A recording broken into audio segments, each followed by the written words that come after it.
வெற்றிலை வராகி தாயின் வெற்றி வாக்கு இது. என் தங்கமே, அமைதியாக இருப்பவர்களுக்கு கோபம் வராது என்று நினைத்து விடாதே. அவர்கள் மனதை கட்டுப்படுத்த தெரிந்தவர்கள்.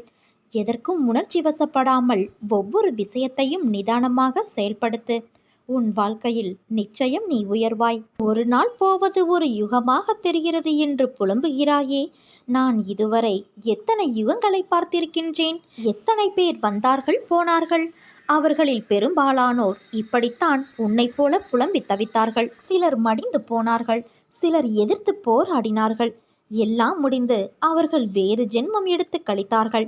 இனி வருபவர்களுக்கும் இதுதான் நிலை. தோல்விகளையும் கஷ்டங்களையும் கண்டு ஓடி ஒளியாதே.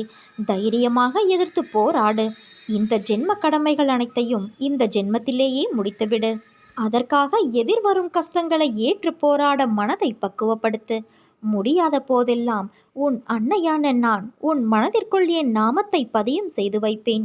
என்னை கும்பிடுவதற்கு வழியை தேடி அலையாதே. நான் அந்தர்யாமியாக உன் உள்ளத்திலேயே குடியிருந்து வருபவள். எனக்கு சடங்கு சம்பிரதாயங்களோடு தான் பூஜை செய்ய வேண்டும் என நினைக்காதே.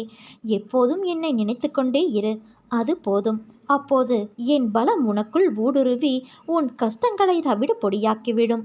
உனக்கு எதிராக செயல்படுபவர்களையும் துன்பம் விளைவிக்க நினைப்பவர்களையும் நிர்மூலமாக்கிவிடும்.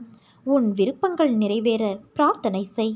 வெறும் பிரார்த்தனையினால் உன் பிரச்சனைகளை நான் முடித்து வைப்பேன் என் குழந்தையே. பல குழந்தைகளை பெற்றிருந்தாலும் ஒரு அன்னை தன் குழந்தையின் தவறான நடத்தையை எவ்வாறு சரி செய்வது என்று குறிப்பாக கவலைப்படுவார். அவர் தன் குழந்தையின் மோசமான நடத்தையை சரி செய்ய போராடுவார். கடவுள் நம் அன்னையாக இருப்பதால் உன் தவறான குழந்தைகளை பற்றி அதிக அக்கறை காட்டுவேன். நேர்மையாக வாழும் பக்தர்களை நான் பொருட்படுத்த மாட்டேன். அவர்களுடைய வார்த்தைக்கு நான் கட்டுப்படுவேன். உன்னிடமிருந்து விலகியவர்களையும் கெட்ட நடத்தையால் கெடுக்கப்பட்டவர்களையும் நான் எப்போதும் நினைத்து கொண்டு இருப்பேன். அவர்களை நான் விட மாட்டேன். அவர்கள் நடந்து செல்லும் பாதை எவ்வளவு அற்பமானது, மோசமானது என்பதை நான் உணரும்படி கட்டாயப்படுத்துவேன். ஒரு நொடியில் அவர்களது கண்களை நான் திறப்பேன். அன்பு குழந்தையே, உன் வாழ்க்கையில் நிகழ்கின்ற விஷயங்கள் எல்லாம் என் பார்வையில்தான் நிகழ்கின்றது. அவை உன் மனதை ரணப்படுத்தினாலும் உன் உலகம் என்று நீ நினைப்பவர்கள் எல்லாம் உன்னை காயப்படுத்துகிறார்கள் என்று நீ சொல்லி அழுகின்றாய். அவர்கள் ஏன் என்னிடம் இப்படி நடக்கிறார்கள்? மற்றவர்களுக்கு ஒரு நியாயம், எனக்கு மட்டும் ஒரு நியாயமா? நான் செய்கின்ற செயல்கள்தான் தவறு, உன் தவறு என்று சொல்கிறார்கள். ஆனால் என்னை அந்த அளவுக்கு தள்ளியது சூழ்நிலை. அதற்கு நான் எப்படி காரணம் என்றுதானே புலம்புகிறாய்? இந்த சூழ்நிலையை விட்டுவிடு.